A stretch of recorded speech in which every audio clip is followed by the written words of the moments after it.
Hello guys, welcome to my new blog. আজকে আমাদের বালুরঘাটের rail স্টেশনের পাশের ময়দানে আমাদের ভারতবর্ষের মাননীয় প্রধানমন্ত্রীজি শ্রী নরেন্দ্র মোদী আসছে এক বিশাল জনসভায়। তা ওখানে যাওয়ার জন্য তৈরি হয়ে নিয়েছি। আমাদের ওয়ার্ড থেকে 10টা টোটো যাবে, ওই টোটো ভরে সবাই মিলে যাব ওখানে। তাহলে তোমাদেরকে দেখাবো ওখানে কীরকম আয়োজন হয়েছে, আর মোদিজিকেও দেখাবো। তাহলে সঙ্গে থাকো, আর ভিডিওটা ভালো লাগলে একটা লাইক করে দিবা, আর চ্যানেলটাকে সাবস্ক্রাইব করে দিবা। তাহলে সঙ্গে থাকো আর দেখতে থাকো।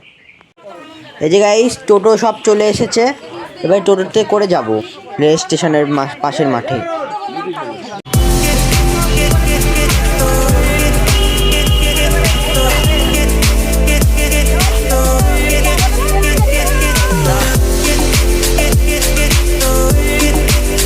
এই যে গাইজ, আমরা এই যে মোদিজির এই জনসভার এই স্টেজটার এখানে পৌঁছে গেছি।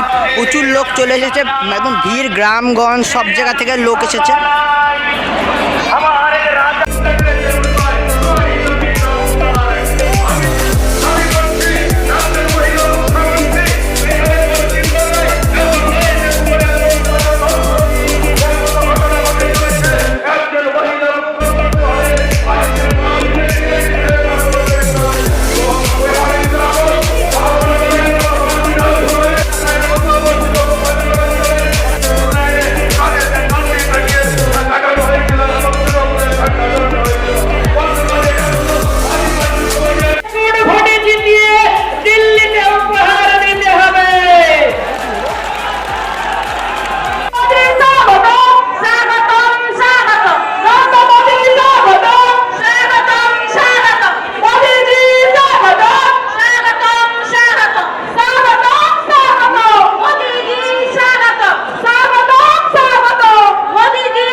তার মধ্যে 2 বছর কোভিডে নষ্ট হয়েছে, তার মধ্যে আপনারা যে দায়িত্ব দিয়েছেন সেই দায়িত্ব আমরা গোটা বালুরঘাট লোকসভাতে পালন করে দেখিয়েছি।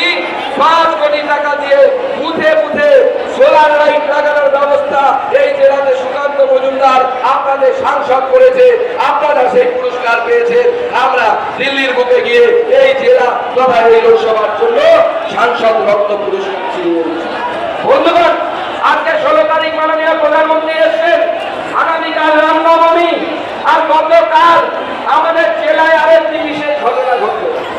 গতকাল এই পিছিয়ে পড়া জেলা অ্যাসপিরেশনাল ডিস্ট্রিক্ট, তার হেডকোয়ার্টার বালুরঘাট থেকে ঝিকঝিক করতে দিল্লি পর্যন্ত ট্রেন নরেন্দ্র মোদী আমাদের জন্য পাঠালেন। নরেন্দ্র মোদী আসার আগে তার সেবা আমাদের কাছে পৌঁছে গেল।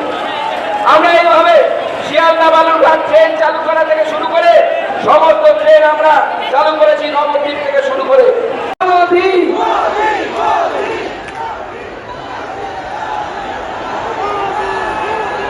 নমস্কার। এমন আছেন বালুরঘাটবাসী, আপনাদের সকলকে আমার বিনম্র প্রণাম।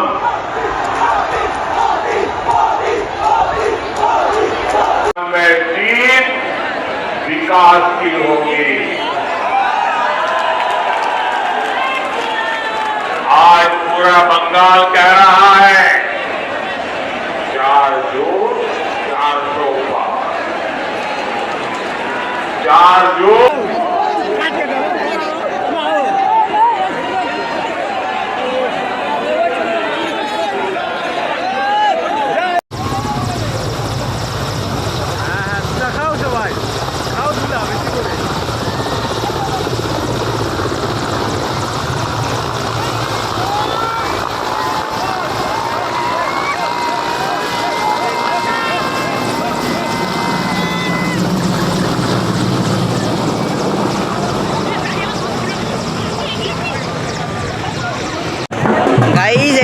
সভা শেষ, আমরা বেরাচ্ছি। খুবই ভালো লাগলো প্রধানমন্ত্রীকে দেখে, সবাই তো আর সবসময় এই সুযোগটা পায় না। খুবই দারুণ লাগলো, বক্তৃতা দিল। তাহলে কেমন লাগলো তোমাদের ভিডিওটা কমেন্টে জানাবা। আর ভিডিওটা ভালো লাগলে একটা লাইক করে দিবা, চ্যানেলটাকে সাবস্ক্রাইব করে দিবা। Bye bye, piece out.